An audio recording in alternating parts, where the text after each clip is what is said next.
अस्सलाम वालेकुम, मैं हूं आरिफ काज़मी और आप देख रहे हैं सच टेलीविज़न का डिजिटल प्लेटफॉर्म। मशरिक़ वस्ता की सूरत हाल के हवाले से हमारे इन व्लॉग्स का सिलसिला जारी है। गुज़िश्ता 24 घंटों के दौरान इसराइल की जानिब से गज़ा के मुख्तलिफ मकामात पर जो हमले किए गए हैं उसमें तकरीबन 79 से ज़ायद अफराद जो हैं वो शहीद हो चुके हैं, जिनमें ख़वातीन और बच्चों की एक बहुत बड़ी तादाद है। आजकल जो बच्चे सबसे ज़्यादा जो मुतासिर हो रहे हैं वो बच्चे हो रहे हैं, क्योंकि उनमें खुराक के मुतलाशी वो बच्चे शामिल होते हैं जो कि खुराक के तकसीम का जो इदारे हैं उनके करीब जाते हैं खुराक लेने के लिए, अपने ख़ानदान वालों के लिए खाना लेने के लिए। जब वहाँ जाते हैं तो वो अमूमन इसराइली गोलियों का शिकार हो जाते हैं और जो बच जाते हैं वो फिर उस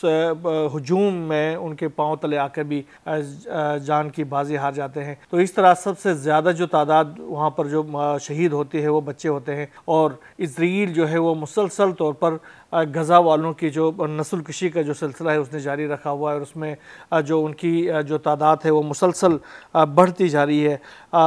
जो जैतून का एक इलाका है वहाँ पर इसराइल ने एक बहुत बड़ी कार्रवाई की है, जिसमें एक फ़लस्तीनी के घर को तबाह कर दिया, जिसके नतीजे में घर के तमाम अफराद, ख़ानदान के तमाम अफराद शहीद हो चुके हैं, जिनमें माँ बाप और उनके 6 मासूम बच्चे शामिल हैं। ये आप देखें, ये जैतून का इलाका है जिसमें घर के ऊपर हमला किया गया है। इसके अलावा ग़िज़ाई किल्लत से अब तक तकरीबन 100 अमवात मज़ीद हो चुके हैं, जिसके नतीजे में ये हलाकतें भी तकरीबन 217 से ज़ायद हो चुकी हैं। और इसके साथ साथ जो गुज़िश्ता दिनों जो इसराइल के हमले में जो सहाफ़ी शहीद हो गए थे, अनस जमाल अल शरीफ और उसके जो साथी, उनकी नमाज जनाजा और अदा करके उनकी भी तदफीन हो गई है। ये बहुत बड़ा हमला था जिसकी दुनिया भर से इसराइल के ख़िलाफ़ मज़म्मतें भी आ रही हैं, सहाफ़ती तंजीमों की जानिब से मज़म्मतें की जा रही है। ये जो शहीद थे उनमें अनस अल शरीफ थे, मोहम्मद करीका और कैमरामैन इब्राहिम ज़ाहिर, मोमिन अलीवा और मावन मोहम्मद नौफल शामिल थे, जिनको इसराइल ने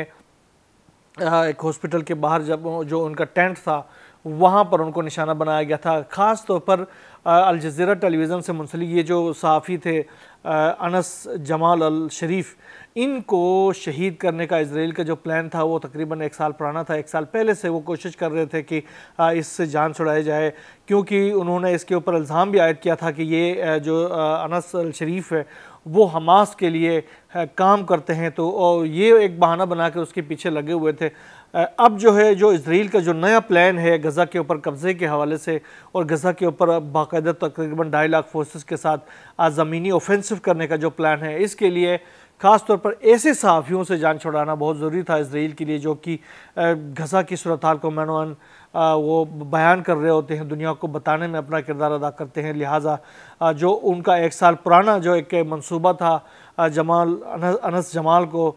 शहीद करने का, वो अब उन्होंने पूरा कर दिया है और उसको शहीद कर दिया है। तकरीबन 250 से ज़ायद हो गए हैं अब तक गज़ा के अंदर जो शहदा है, सहाफ़ी हैं जो कि शहीद हो चुके हैं, इसराइली जुल्म का शिकार हो चुके हैं। लेकिन जितने भी सहाफ़ियों को मार दे, जितने भी वहाँ से नामक निगारों को मार दे इसराइल की जानिब से, लेकिन नेतन्याहू जो कि आपको पता है इस तमाम तर खेल का खिलाड़ी है, इस तमाम एक बार फिर हमास को ये धमकी दी है कि हमास चूँकि मुज़ाकरात से इनकार कर रही है, लिहाजा हम हमास का खात्मा करने के सबब हमारे लिए कोई गुंजाइश बाकी नहीं रही है। उन्होंने कहा कि हमास का खात्मा, यरगमालियों की रिहाई और गज़ा को हथियारों से पाक करना हमारा मकसद है और हमास को गज़ा की हुक्मरानी से बाहर करके गज़ा की सिक्योरिटी है वो हम संभालेंगे। ये नेतन्याहू ने अपने उस मंसूबे का ऐलान कर दिया है कि वो आगे किस तरीके से गज़ा के ऊपर कंट्रोल करना चाहता है। दूसरी तरफ जो फोर्सेस हैं इसराइल के, उनके और इजरायली हुकूमत के दरमियान जो कशीदगी है, ख़ास तौर पर गज़ा के ऊपर कब्ज़े के हवाले से, उसको वो जो लेकर उसकी जो कशीदगी है वो मुसलसल बढ़ती जा रही है। अभी जब जर्मनी की जानिब से इसराइल के लिए जो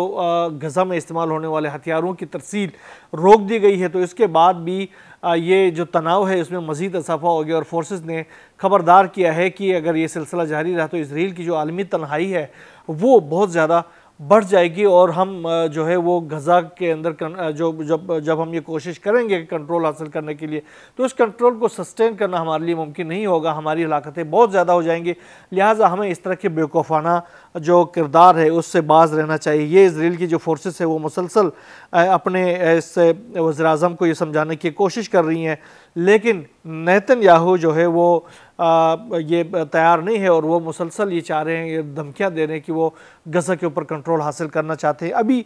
के फ़लस्तीनी मीडिया की जो हलके हैं उन्होंने एक जंगबंदी के हवाले से एक और जो दायरा जो है वो कार के हवाले से उन्होंने बयान जारी किया। इसमें ये इतलात आ रही हैं कि जो गज़ा है उसकी पट्टी से इजरायली फोर्सेस जो हैं वो अनकरीब इनखला कर रही हैं और उसकी जगह में मिस्री फोर्सेस जो हैं वो दाखिल हो रही हैं। अब ये जो प्लान है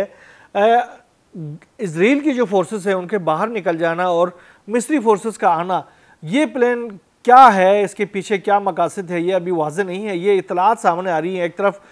नेतन्याहू के बयानात है कि हम जो है वो गज़ा के ऊपर कंट्रोल कर रहे हैं, दूसरी तरफ इजराइल की जो फोर्सेस है वो इनकार कर रहे हैं और तीसरी तरफ जो है वो अभी इतलात आ रही है कि ये जो मिस्र की जो फोर्सेस है वो अगर इसका कंट्रोल हासिल करनी है तो क्या मुस्तकबिल में मिस्र का जो मिस्री जो फोर्सेस है वो एक सॉफ्ट कू करके गज़ा को अपने कंट्रोल में लेकर उसके बाद इजराइल को तोहफे में देना चाहती हैं। ये मंसूबा अभी समझ में नहीं आ रहा, लेकिन इसके पीछे क्या मकासद है उसको देखना पड़ेगा, तजज़ियाकारों को भी देखना पड़ेगा कि ये आखिर क्या मंसूबा है। इसके हवाले से आने वाले दिनों में जो भी नई अपडेट्स हमने आती रहेंगी इंशाल्लाह हम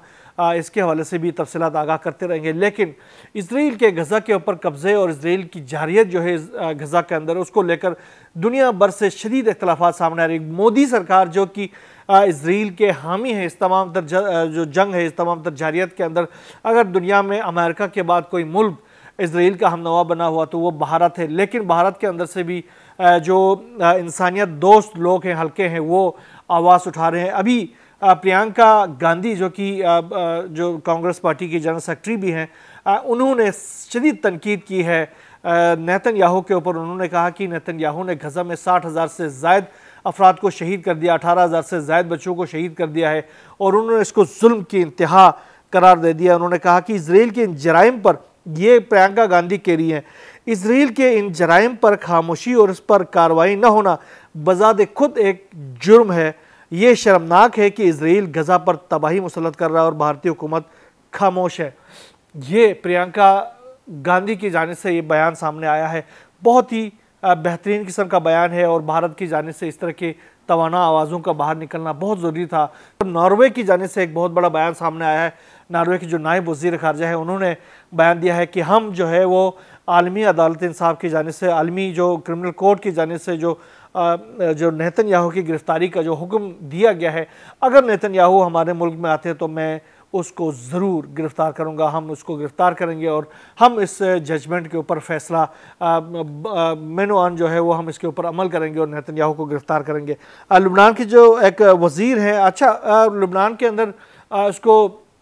गैर मुसल्लह करने के हवाले से ईरान की जानिब से भी आवाज़ें उठी हैं। ईरान की जानिब से भी मुसलसल तौर पर कहा जा रहा कि ये जो फ़ैसला है वो गैर दानिशमंदाना है और हिज़्बुल्लाह को किसी तौर गैर मुसल्लह नहीं किया जा सकता। इस हवाले से आयतुल्लाह जन्नती है, उनका भी बयान सामने आया है और इसके साथ साथ अली अकबर वलायती का भी बयान सामने आया कि हिज़्बुल्लाह को गैर मुसल्लह करना मुमकिन नहीं है। इसके ऊपर लुबनान की की काबिना के जो नामनहाद काबिना उनकी है, एक बिल्कुल लूज एक काबिना है, उनके एक वज़ीर ने भी कहा कि अगर ईरान की जो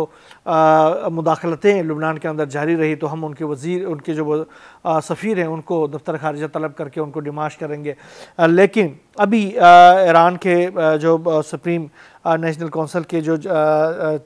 जनरल सेक्रेटरी हैं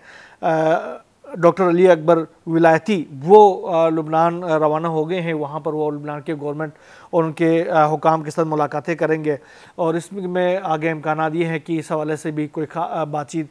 की जा सकेगी। दूसरी तरफ ईरान और IAEA के मामलात जो हैं वो काफ़ी गंभीर हो चुके थे। ईरान ने IAEA की जितने भी जो ऑपरेटिव्स थे ईरान के अंदर, ईरान की न्यूक्लियर फैसिलिटीज़ के अंदर, उन सबको निकाल बाहर कर दिया था। अभी ईरान के ने थोड़ से उनको ये मोहलत दी है कि ईरान के IAEA की जो नायब सरबराह हैं वो तेहरान में पहुँचे हैं। मासिमो अपारो, उन्होंने तेहरान में जो ईरान के जो एटमी तवानाई के जो हुकाम हैं उनके साथ मुलाकातें की हैं और ईरान की जो एटमी तवानाई के जो हुकाम है उन्होंने सख्त इनको तनकीद का निशाना बनाया। उन्होंने कहा कि जिस तरह का किरदार 12 रोज़ा जंग में IAEA ने किरदार अदा किया है वो इंतहाई शर्मनाक किरदार है, क्योंकि IAEA की जो बयानात थे, IAEA की जो फाइंडिंग्स थे, जो कि बाद में उसकी जो सरबराह है राफेल, उन्होंने उसकी डिनाई भी कर लिया, लेकिन डिनाई करने से पहले उसने जब ये बयानात दिए थे तो उसी बयानात को लेकर, उसी बयानात को जवाज़ बनाकर इसराइल ने और अमेरिका ने ईरान के ऊपर हमला कर दिया था। तो ये जो किरदार, इंतहाई घिनौना किरदार IAEA का रहा है 12 रोज़ा जंग के अंदर, उसको लेकर उनकी जो नायब सरबराह की उन्होंने सख्त सरजनिश भी की है और उनको कहा कि आगे इस तरह का कोई किरदार होता है तो हम IAEA के साथ किसी तरह का ताउन करने के लिए तैयार नहीं होंगे और ईरान के जो एटमी मामला थे उसमें IAEA का किरदार फिर आगे मुस्तकबिल में कोई नहीं हो सकता। बहरहाल ये मशरिक़ वस्ता की ताज़ा तरीन सूरत हाल है जो कि आपके साथ मैंने शेयर किया। जो भी नई डेवलपमेंट आगे सामने आती रहेगी इंशाअल्लाह हम आपसे शेयर करते रहेंगे। यहाँ बस इतना ही। अल्लाह हाफ़िज़।